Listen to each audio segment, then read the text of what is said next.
Hey everybody, welcome back to Silvernest Homeschooling. I'm Elizabeth, a mom of four, and this is what we did to give you an update for January and February for my 7th grader. We start here. This is not coffee or tea. This is a science experiment that we're currently doing that started last month. It's an egg dipped in vinegar, and then instead of food dye that you normally do, so you get like a bouncy egg, she actually used some leftover Kool-Aid. And so this is what's happening instead of the other stuff. It's definitely time for her friends to come and see it. But yeah, so that's what that is. So yes, we've been doing science. We've been doing history. We've been doing our French, and her math and her English are at school, as well as her PE and her guitar. We have a hybrid program, so she's part of a homeschool program. But this is what I get to correct today. This is her French, and we will talk about French in a second, because again, French is one of those things where I feel like I'm always kind of making a little bit of change. So we're going to start with, we were doing this unit that we started from Gather Round in January, Renaissance and Revival. It was amazing. She read a lot of books with it, which I do not have sitting here. I think I have maybe one. But also just learning about all the revivals around the world, not just what happened in this time period, but things that happened from this time period and beyond. And so as a Christian, and specifically for her, this is one of her favorite time periods. And so she's very, very much enjoying that. And then we moved into chemistry for February and now into March. And this unit should get us all the way up to spring break. And we changed out. I love the fact that as homeschool moms, we have the power to change. I had purchased this curriculum a while back. We had used it with my older children. So what we do is my mom teaches Apologia, or has taught Apologia. Oh my goodness, we're on the other side of these. This is how it used to be. She taught Apologia science to everyone who could read all the way up through 7th grade. And then through 6th grade. And then in 7th grade, I take them through kind of a homeschool game schooling / science experiments, and kind of like make sure that they have everything set in order for a very amazing 8th grade class that's offered at our co-op. And that has worked really well with the other kids. So that's what we're doing with this. And we were going to do a unit on trades and careers, because I like to do a career unit every year. But as we were getting closer to it, I'm like, you know what? I think we need to go back and use this chemistry unit that we used last time.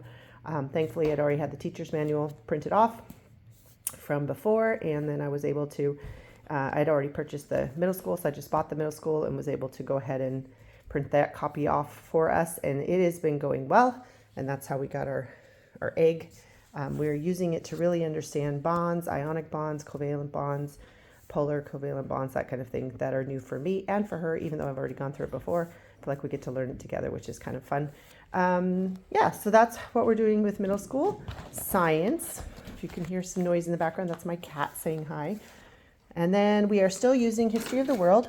She reads part of it, and then she writes me a summary, and the summaries are getting cleaner, the handwriting's cleaner, the writing is great, the review is great, it helps it stick in her brain.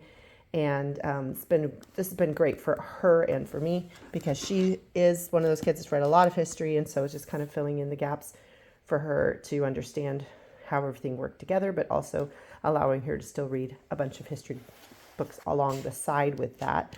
So we've also played Subatomic. We have some friends that come over once a week for science, and we either do a science experiment or we play a board game. So we played this one, which is great for the unit that we are in. We also did research some, we read some of this Elements book on different sections for our Revival and Renaissance unit, just some history. So what I do is I tag the sections I want them to read. And then this one is sort of takes you through the history of science, even though it's called the Elements. It's not, I was hoping it was like, I have a book somewhere where each element gets talked about and looked at, but this one is very much the history of how the elements and the periodic table came together. So that's been useful.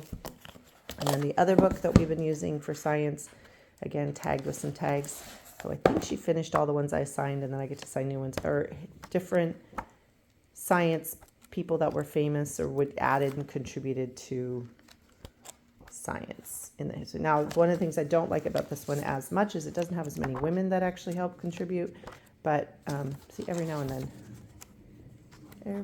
then you will get one. But I mean, Marie Curie is kind of expected. If you don't have her in here, you really have a problem. So anyway, I wish it did have a little bit more of that, but this is E equals MC squared. It has been useful for, again, filling in some of those gaps, helping you know where people land. This last month, she also took a dive into some American lit just for fun, More Adventures of the Great Brain. We also tested this new series for next year, so she'll be doing American and Washington history. My Name is America, and she did like these, so I will be looking for these. And then we're still reading through the Royal Diaries, so Eleanor, and a couple of more of these that she read this month. So that's what we've done for history. It's going well.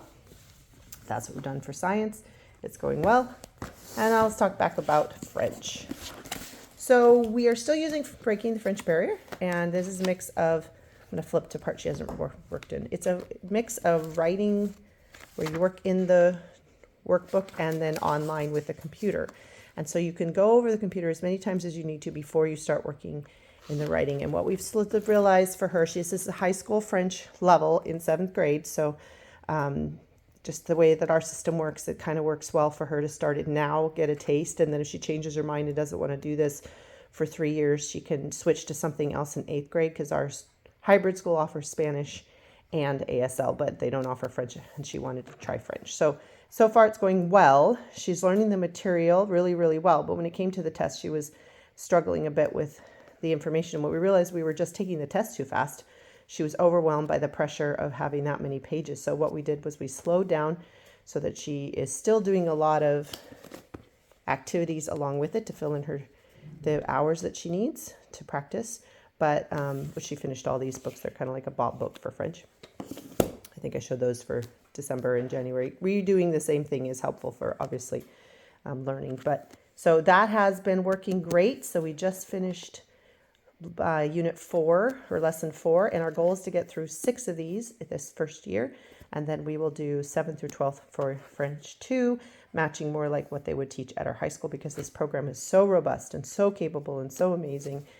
Slowing it down even for the high school levels has been really good. So that is what we're doing, and I am really happy about that. I've just stopped assigning so many paper pages, and then we did talk about this, and that is working, the circling back, making sure she's going through the same pages over and over on the computer to make sure she truly understands them. So I might assign a half an hour of computer work. So she needs to go through her flashcards on the computer, and then she needs to go through her this and that and the other thing, and then I'll have her handwrite some stuff like the conjugations, and then she will do like one portion of this book, like 1 page, maybe 2 pages. And then when she gets to the pre-test and the test, it's like 1 page. And if she feels confident, she can do the front and the back. That's on her choice. And so that's what she ended up doing this time. And it worked great. She did great. She was like, stopped feeling dumb. I think the biggest problem with learning another language is that it's hard. And so sometimes your emotions can get mixed in there with trying to learn in such a new, completely way. So we also played Trekking Through History with her sister. And that is kind of what we did for the last couple of months. We're just staying on track. We're just staying focused. We do chemistry 3 times a week. We do French pretty much every day, sometimes give ourselves 1 day off. We do science game and or science experiment once a week. And then history is usually 3 to 4 times a week, and just a little bite-sized pieces, and then as many books as she wants to. If I packed all the books that she read in the last 2 months here, it would be like, nope. So yeah, good reader. And that is how we're going. Hope your classes are going well. I know these aren't monthly updates, but it is kind of fun to see how things are going. And I mean, it's pretty much the same each time. So the teacher's guide to chemistry, they break it down so you go through each of the periodic elements. And for someone like us that is planning to have her be in a more organized class next year, where she will go through all this. This is like the taster of everything she will be learning in the next few years. So my goal with science is to make them comfortable when the big concepts come, because they're like, oh, I've already seen that. Whether it's using a board game or using a book or something that they can say, oh, I'm building on the building blocks. So, all right, we'll talk to you soon. Thanks. Bye.